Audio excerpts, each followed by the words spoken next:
Don't try to be someone else. Be yourself and know that that's enough. Don't try to be someone else. Salut à tous, c'est Viva. On se retrouve aujourd'hui pour un nouveau tuto avec la palette New New de Huda Beauty.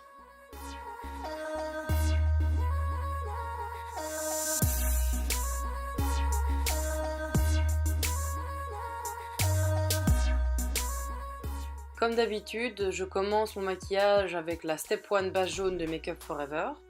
J'adore l'utiliser parce qu'elle peut réchauffer le teint quand le teint manque d'éclat et elle peut atténuer quand il est trop jaune. C'est vraiment top.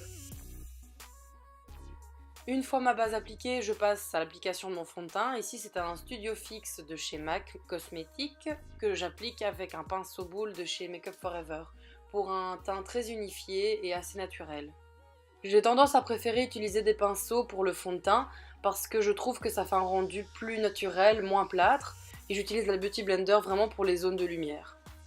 Pour la correction couleur des cernes, ici j'ai opté pour un jaune que j'applique avec un pinceau pas très dense, assez fluffy.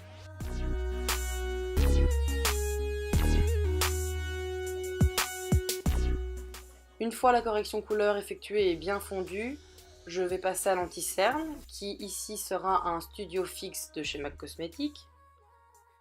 Je l'applique toujours avec le même pinceau fluffy de chez Make Up For Ever. Je le conseille, il est vraiment pratique. Pour fondre l'anti-cerne avec le fond de teint, il est vraiment top. Comme d'habitude, je travaille mes points lumière.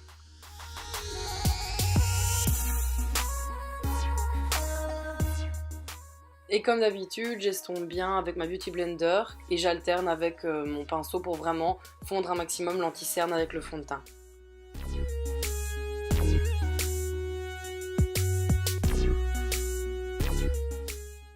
Ensuite, je passe au contour avec la palette de Stick HD Make Up For Ever. Je l'applique avec des petits mouvements circulaires que je remonte à chaque fois vers le haut pour vraiment faire remonter la matière.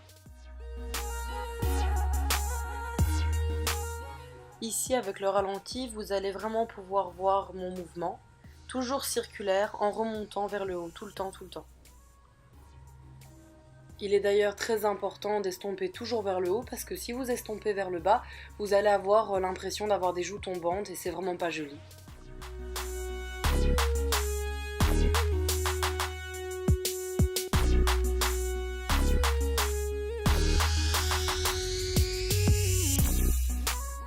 Et comme d'habitude, je reprends mon pinceau fond de teint avec un reste de matière dessus pour vraiment fondre et qu'il n'y ait pas de démarcation entre ma zone de lumière, mon fond de teint et mon contour. Une fois que c'est fait, je poudre le teint avec la poudre libre Make Up For Ever. Il est très important de bien poudrer le dessous de l'œil parce que souvent, quand le maquillage est un petit peu vécu au fil de la journée, la matière a tendance à se mettre dans les petites ridules qu'il y a juste ici en dessous de l'œil. Et du coup, c'est très important de bien poudrer cette zone.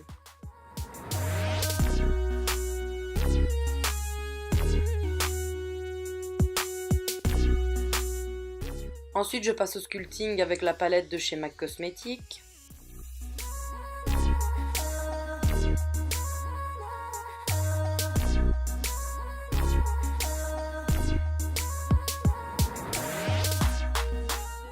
J'aime bien toujours utiliser une petite poudre bronzante, là ici la Pro Bronze Fusion de chez Make Up For Ever, pour unifier le tout et vraiment flouter le contour que je viens de faire. Ensuite, j'utilise le blush Extra Dimension Sweets For My Sweet de chez MAC. J'applique généralement mes blushs avec des pinceaux diffuseurs. Ici, c'est un de chez Make Up For Ever. J'aime vraiment bien parce qu'il diffuse bien la matière et c'est vraiment super naturel. J'adore le résultat. Pour l'highlighter, j'utilise le Pro Light Fusion en teinte dorée de chez Make Up For Ever. Je l'aime vraiment bien l'utiliser parce que je trouve qu'il s'adapte pas mal en fonction des carnations. Bien évidemment, si la personne n'est pas trop claire. Mais là, pour le coup, je trouve que ça se marie vraiment bien avec son teint. Ensuite, pour les sourcils, j'utilise la pommade Kat Von D en teinte light brown.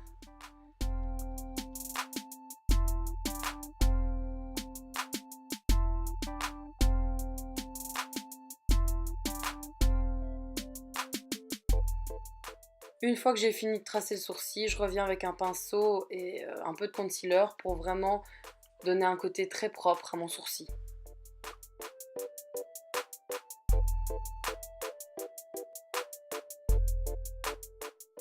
Ensuite, on va enfin commencer le travail des fards. Donc on prend la palette et on prend la couleur Bar, pour faire le dessous du sourcil. Et venir poudrer du coup l'anti-cerne qu'on vient de placer juste en dessous du sourcil. Ensuite, je viens placer un petit peu de cette même couleur sur toute la paupière pour vraiment avoir une petite base, avoir plus facile à estomper mes fards par après. Ensuite, à l'aide d'un pinceau crayon ou d'un fin pinceau boule, je vais prendre la couleur Love Bite pour commencer mon traçage de la couleur plus foncée sur la paupière. Pour que la couleur soit bien intense, je viens vraiment tapoter le fard sur la paupière. Ensuite, à l'aide d'un pinceau estompeur, je viens prendre de la Spunkhead et je viens estomper la couleur Love Bite tout doucement.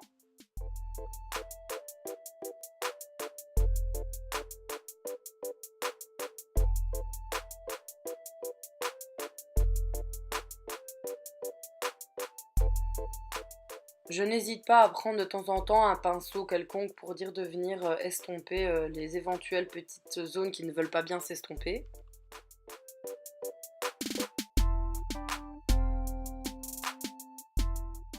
Ensuite, comme j'avais peur que la couleur ne soit pas assez foncée à mon goût, je suis venue avec un pinceau un peu crayon, avec un peu de noir et mélangé avec le Love Bite pour intensifier la couleur.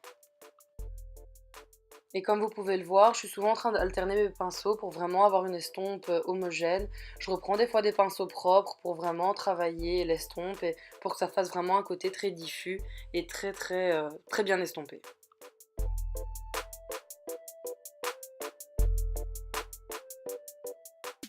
Vous voyez là par exemple, je reviens de nouveau avec un pinceau propre pour encore une fois bien estomper. C'est très important de revenir avec des pinceaux propres et d'avoir un certain nombre de pinceaux propres à votre disposition. Ensuite, je viens nettoyer la paupière avec un pinceau et du concealer. Malheureusement, ma caméra a bugué quand j'ai fait l'autre œil, donc je n'ai pas de plan où on voit mieux quand je le nettoie. Mais si vous voulez voir, je montre la technique dans mon précédent tuto Too Faced, Sweet Peach, Fit, la Chocolate Bar. Et ensuite, je viens poudrer la paupière avec la couleur Bear. Ensuite, je reviens avec le pinceau boule avec lequel j'avais appliqué le Love Bite tout à l'heure pour vraiment assombrir le coin externe de l'œil. Et j'emmène ma matière vers le centre de la paupière.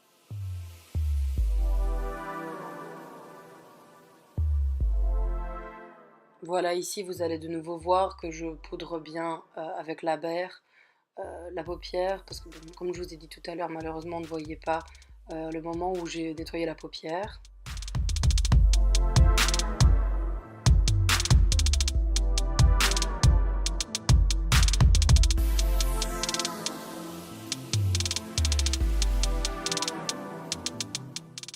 Ici avec le ralenti, vous pouvez vraiment voir que je viens ramener le fard vers le centre de la paupière tout doucement en faisant des tout petits mouvements.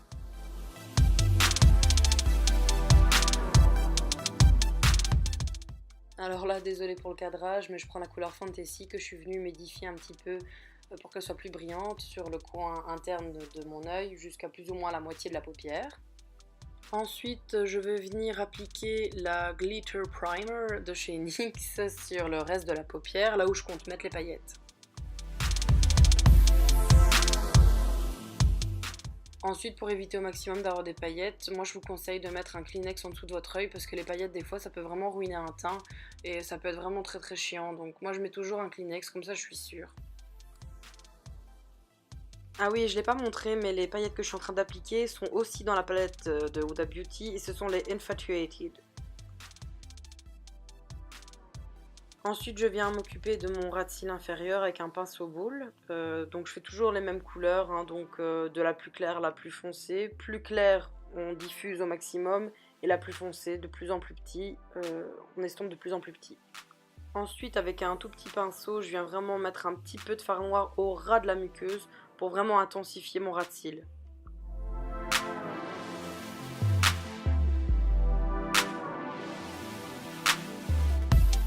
Pour illuminer mon coin interne, je prends de la Starlit Powder de chez Makeup Forever Iridescent. Elle est un petit peu rosée comme vous pouvez le voir et c'est vraiment juste pour dire de rajouter une petite note un peu plus lumineuse à mon maquillage. Pour la bouche, j'utilise le Hide Precision numéro 2 de chez Makeup Forever toujours. Et voilà le résultat final du look. J'espère qu'il vous plaît, j'espère que vous avez apprécié ce tuto, j'espère que j'ai été assez complète dans mes explications. Si vous avez des questions ou vous voulez des petits conseils, n'hésitez pas à mettre un commentaire ici sous cette vidéo ou alors me rejoindre sur Facebook ou Instagram Viva AB Makeup. Merci beaucoup pour votre visionnage et à dimanche prochain pour une nouvelle vidéo.